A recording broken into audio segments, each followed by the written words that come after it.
గతంలో ఆటోకి డబ్బులు ఇచ్చేవాళ్ళు కదా, ఇప్పుడు ప్రభుత్వంలో అవుతుందంటారా? ఏం పని లేదు.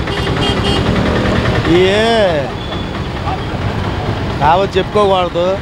గవర్నమెంట్ అంతా వేస్ట్ అనమాట. ఎవరికి ఇస్తారు? అందరికి సగం సగమే వేసేది. ఏది వేసినా సగం సగమే. కొంతమందికి ఇస్తారు, కొంతమందికి ఇయ్యరు. ఏ పథకమైనా అంతే.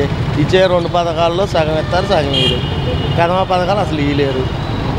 అంటే ఈ పథకాలు రాష్ట్ర ప్రజలు మొత్తం కూడా అర్థం చేసుకొని సోపం తీసుకుంటే భయం వచ్చింది అన్నారు కదా చంద్రబాబు నాయుడు గారు. టైం పెట్టిద్దా? జగన్ గవర్నమెంట్లో ఇటువరకు కరోనా వచ్చింది, అయినా అట్లా కాదుగా.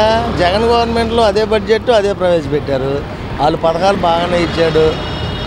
అందరికి అన్ని పథకాలు ఇచ్చుకుంటా కూడా పరిపాలన బాగానే చేశారు. ఇప్పుడు అసలు పథకాలు ఇవ్వట్లేదు, పరిపాలన చేయట్లేదు. ఇలా 1000 కోట్లు అప్పులు చేస్తున్నారు. ఎక్కడికి వెళ్తున్నాయి ఆ డబ్బులన్నీ? ప్రజలకు చేరట్లేదుగా. ఇటువరకు గవర్నమెంట్కి ఏమన్నా అచ్చుగుద్దుకున్నారా ఏంటి?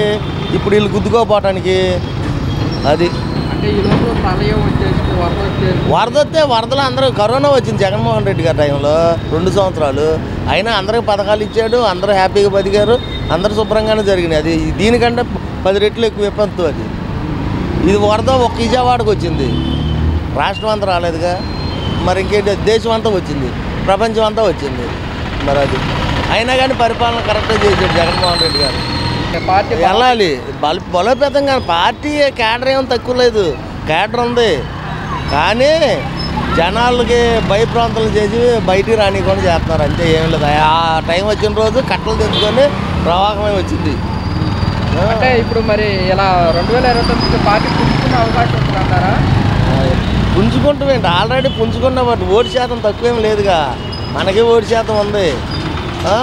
దానికి దీనికి 20 లక్షల తేడాయే, అంతేగాని ఓట్లు ఏమి లేవనే లేదు. ఓటు శాతం మన ఒక్క పార్టీకి ఓటు శాతం దానికంటే 20 లక్షల తేడా. ఈ 3 పార్టీలు కనిస్తే అంత ఉంది, మన ఒక్క పార్టీకి అంత ఉంది. అంటే కాదు ఏమంటున్నారంటే వైఎస్ఆర్ కాంగ్రెస్ పార్టీ మీద వ్యతిరేకత కొత్త మాటలు.